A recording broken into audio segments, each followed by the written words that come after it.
அனைவருக்குமே வணக்கம். சற்று முன் கிடைத்திருக்கக்கூடிய ஒரு மிக மிக முக்கியமான செய்தி ஒன்று வெளியாகி உள்ளது.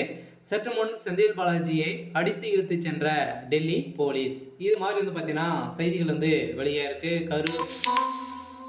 கரூர் சம்பவத்தின் அடிப்படையில இப்ப செந்தில் பாலாஜி அவர்கள் பார்த்தீங்கன்னா, இதுல முக்கிய பங்கு தமிழக வெற்றி கழகத்துல பார்த்தீங்கன்னா, ஒரு மிகப்பெரிய கலவரங்கள ஏற்படுத்தியிருக்காரு அப்படின்றத இப்ப தகுந்த ஆதாரத்தோட பார்த்தீங்கன்னா, சிபிஐ விசாரணை தெரிய வந்திருக்கு. இந்த விசாரணை அடிப்படையில இப்ப செந்தில் பாலாஜி அவர்கள் பார்த்தீங்கன்னா, இப்ப டெல்லி போலீஸ் அடித்து இழுத்துச் சென்றதாக இன்று காலை பரபரப்பை ஏற்படுத்தியிருக்கு.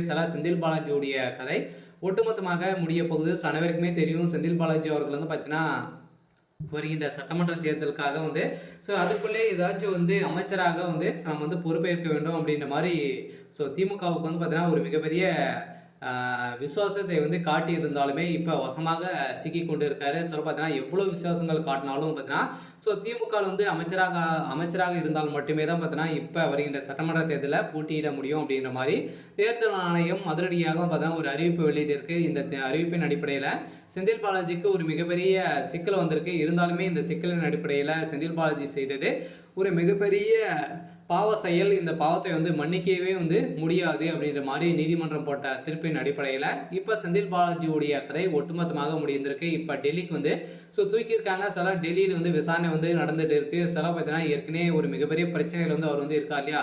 ஃபர்ஸ்ட்ல பார்த்தீங்கன்னா ஒரு மிகப்பெரிய டாஸ்மாக் நிறுவனத்தில் நடந்த சம்பவத்தின் அடிப்படையிலும் இப்போ செந்தில் பாலாஜி அவர்கள் இல்லாத அமைச்சராக இருக்காரு. ஏற்கனவே ஒரு மிகப்பெரிய ஊழல் அதிமுக ஆட்சி காலத்தில் இருக்கும்போதே பார்த்தீங்கன்னா ஒரு மிகப்பெரிய ஊழல் செய்த காரணத்தின் அடிப்படையில் தான் அதிமுக விலகி இப்போ திமுக இணைந்து ஒரு மிகப்பெரிய புள்ளியாக இருக்காரு. இருந்தாலும் செந்தில் பாலாஜி அவர்கள் தெரியும் இவர் யார் அப்படின்றத. செந்தில் பாலாஜி கரூர் மக்களுக்கு அனைவருக்குமே தெரியும் இல்லையா. சில கரூர் மக்களவே பார்த்தீங்கன்னா இவர் மிரட்டி வச்சிருக்காரு அப்படின்ற ஒரு பெண் பார்த்தீங்கன்னா ப்ரெஸ் மீட்டில் கொடுத்த சம்பவம் அங்கு பரபரப்பை ஏற்படுத்தியிருக்கு. இந்த சம்பவத்தின் அடிப்படையில் செந்தில் பாலாஜி அவர்கள் பார்த்தீங்கன்னா சிபிஐ விசாரணை உட்படுத்தியிருக்காங்க. இந்த விசாரணையின் அடிப்படையில் உடனடியாக செந்தில் பாலாஜி அவர்கள் தான் பார்த்தீங்கன்னா கரூரில் கூலிப்படையை இறக்கி இது மாதிரி செஞ்சுருக்காங்க. இது அனைத்துமே திமுக அனைத்து கூட்டணி செய்து ஒரு மிகப்பெரிய நாடகம் ஆடியிருக்காங்க. இந்த நாடகத்தின் அடிப்படையில் மக்களுடைய உயிர் தான் சென்றிருக்கு. இதற்கு அனைத்துக்குமே தமிழக வெற்றி கழகத்துடைய தலைவர் விஜய் அவர்கள் தான் பொறுப்பேற்க வேண்டும் அப்படின்ற மாதிரி பார்த்தீங்கன்னா திமுக சேர்ந்த நிர்வாகிகளும் அனைவருமே பார்த்தீங்கன்னா குற்றச்சாட்டுகள் வைத்திருக்காங்க. அதில் இப்போ நீதிமன்றம் வழங்கிய தீர்ப்பின் அடிப்படையில் இப்போ செந்தில் பாலாஜி அவர்கள் செய்தது நிரூபணமாயிருக்கு. இப்போ அதிரடியாக செந்தில் பாலாஜி அவர்கள் டெல்லிக்கு தூக்கியிருக்காங்க. மீண்டும் அவர் ஒரு 1.5 வருட காலமாகவே